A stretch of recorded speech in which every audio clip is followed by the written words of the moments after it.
Hello students, myself Satyesh Kumar, Associate Professor, Department of Physics, Government College Sujangarh. Students, कल के lecture में हमने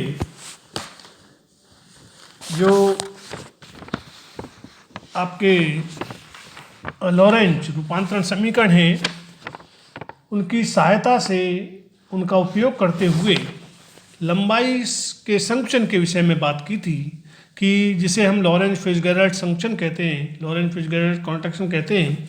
तो किस तरह लंबाई एक निर्देश तंत्र से दूसरे निर्देश तंत्र में देखने पर आपकी चेंज हो जाती है, उसके विषय में हमने डेरिवेशन किया था कि जो मूल लंबाई है यदि L0 है और निकाय आपका एक v वेग से गतिशील है तो दूसरे जिस निकाय के सापेक्ष वह गतिशील है उसके सापेक्ष यदि उसकी लंबाई का मापन किया जाएगा तो वो कम हो जाती है और उसकी value L0 √1 - v square over c square हो जाती है, अर्थात उसकी लंबाई 1 - v square over c square गुनी कम हो जाती है।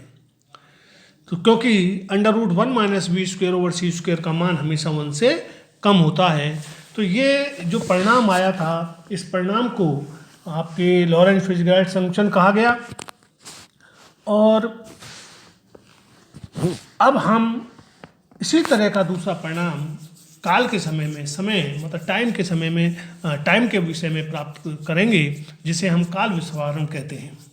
तो काल विस्फारण बेसिकली जिस तरह आपका एक निर्देश तंत्र से दूसरे निर्देश तंत्र में हमने लंबाई में संकुचन के लिए कि उचित निर्देश तंत्र को परिभाषित किया था कि उचित निर्देश तंत्र कौन सा माना जाएगा, उसी तरह हम काल विस्फारण के लिए भी उचित निर्देश तंत्र किसको कहेंगे पहले हम उसको परिभाषित करेंगे।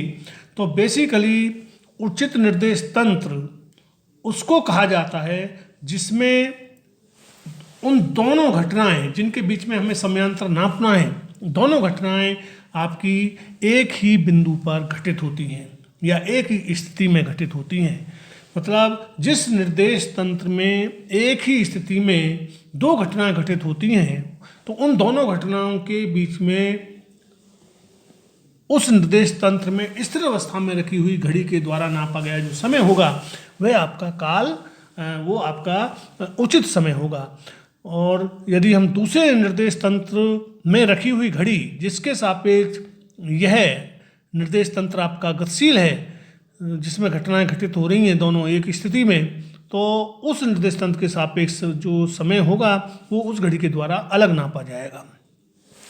तो हम शुरू करते हैं कि माना S व S डैश दो जड़त्वीय निर्देश तंत्र हैं तो S डैश S के सापेक्ष x अक्ष की धन दिशा में v नियत वेग से गतिशील है।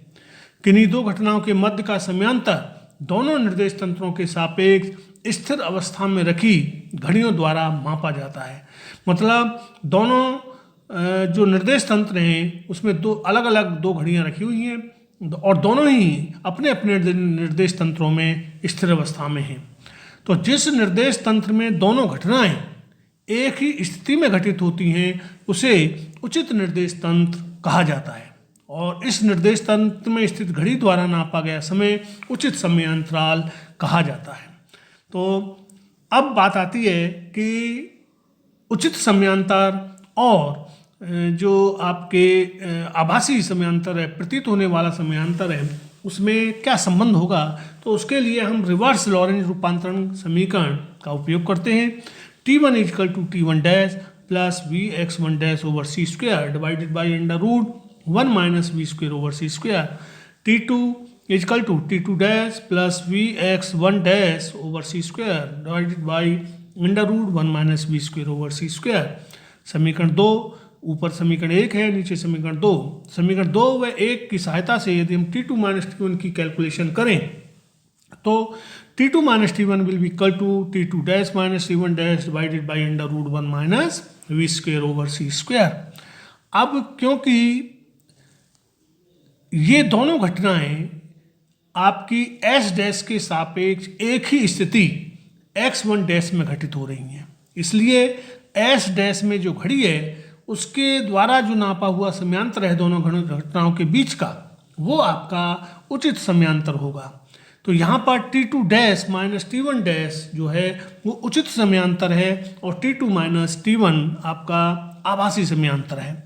तो क्योंकि दोनों घटनाएं निर्देश तंत्र S के सापेक्ष सम स्थिति में है, इसलिए इस स्थिति में नापा गया समय उचित समय टॉ जीरो होगा। तो यदि हम T2 माइनस T1 को टॉ zero dash T2 minus T1 को आपको आभासी समय और T2 dash minus T1 dash को वास्तविक समय के रूप में व्यक्त करें तो tau zero equal to T2 dash minus T1 dash और T2 minus T1 equal to tau. तो tau equal to tau zero over under root 1 minus b square over c square, समीकरण 4। तो समीकरण 4 से स्पष्ट है कि समयांतर tau is greater than tau zero, अर्थात दो घटनाओं के मध्य का समय बढ़ जाता है। अर्थात कहने का मतलब है एस में खड़ा हुआ प्रेक्षक या एस में नाप मतलब जो घड़ी रखी है उसके द्वारा यदि हम समय की मापन करेंगे, समय का को मापेंगे तो वो समय आपका बढ़ जाता है।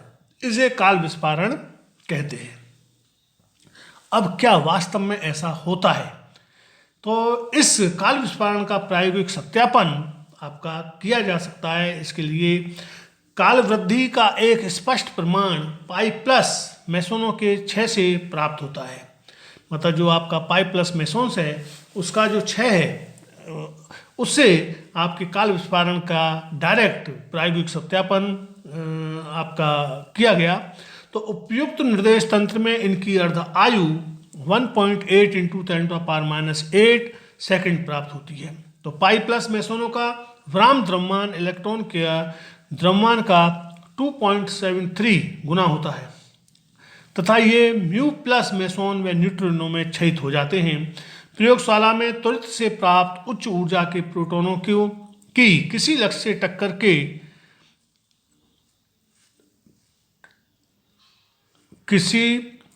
टक्कर के द्वारा इन मेसोनों के पुंज को प्राप्त किया जा सकता है। इन मेसोनों का वेग प्रकाश के वेग के निकट 0.99 c तक होता है। यदि इनका वेग प्रकाश के वेग के बराबर माने तो लगभग 1.8 into 10⁻⁸ into 3 into 10⁸ is equal to 5.4 metre दूरी तय करने के पश्चात उपयुक्त फ्रेम में इनकी संख्या घटकर प्रारंभिक संख्या की आधी रह जानी चाहिए।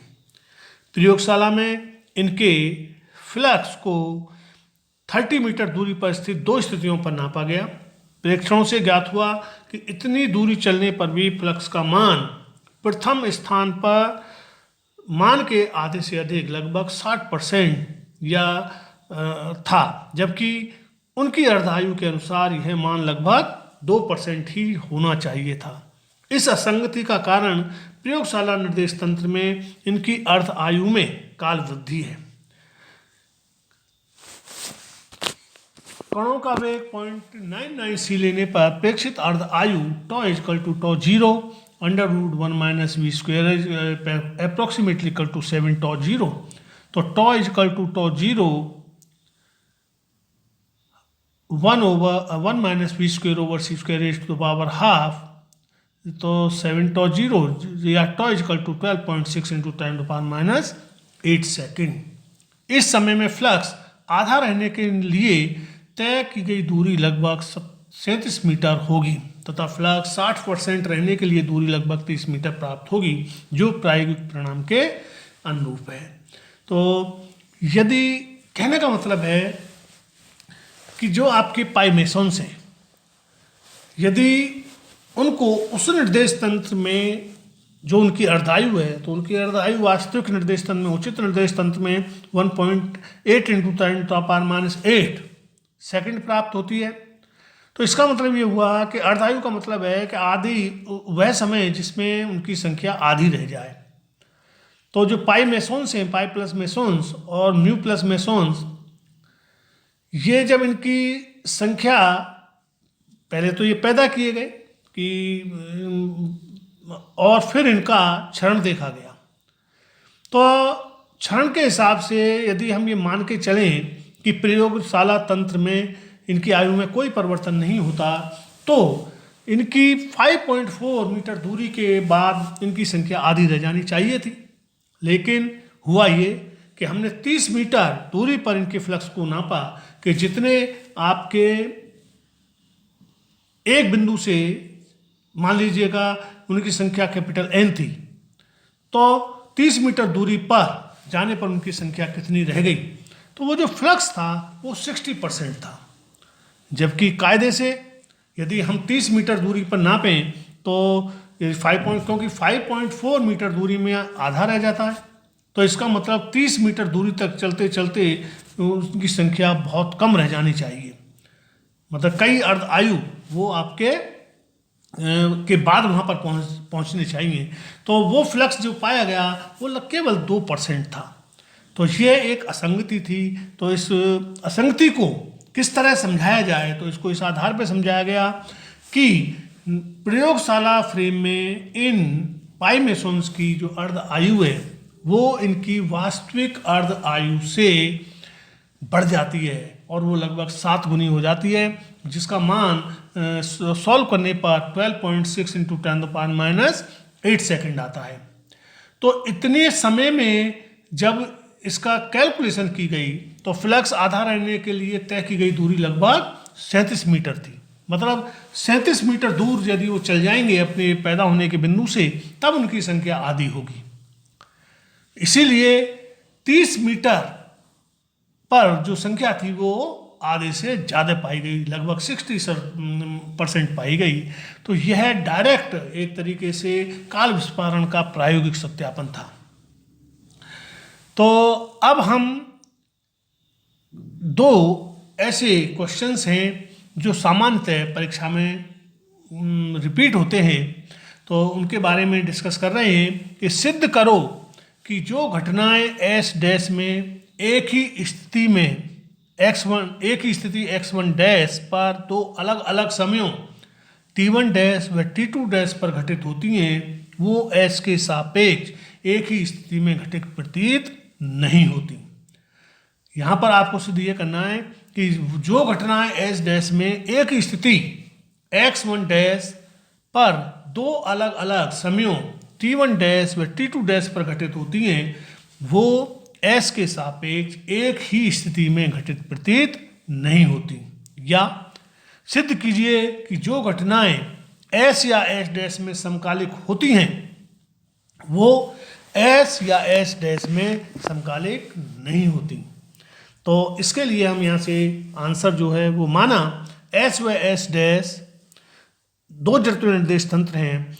S डैश S के सापेक्ष नियत वेग से x अक्ष की धन दिशा में गतिशील है। माना कोई 2 घटनाएं S डैश में एक ही स्थिति x1 डैश पर समय t1 डैश व t2 डैश पर घटित होती हैं। यदि ये घटनाएं S के सापेक्ष x1 व x2 पर घटित प्रेक्षित होती हैं तो लॉरेंट रूपांतरण से x1 = x1 dash plus vt t1 dash divided by √1 - v² समीकरण 1। x2 = x1 dash plus vt2 dash divided by √1 - v²/c²। समीकरण 1 व 2 को देखने से स्पष्ट है कि S से देखने पर ये दोनों घटनाएं एक ही स्थिति में घटित होती प्रेक्षित नहीं होती हैं। अर्थात x1 is not equal to x2। अब समीकरण 1 व 2 से x2 - x1 = v t2 dash minus t1 dash divided by √1 - v²/c²।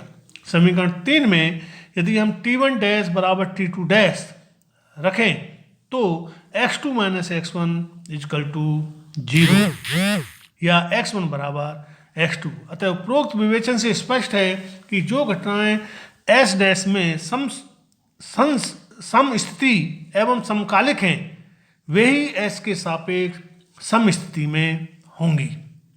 इस प्रकार यदि 2 घटनाएं एक निर्देश तंत्र में एक ही स्थिति में अलग अलग समय पर घटित होती हैं तो वे दूसरे निर्देश तंत्र के सापेक्ष एक ही स्थिति में घटित होती प्रेक्षित नहीं होंगी। यह सम स्थिति की सापेक्षता का सिद्धांत है।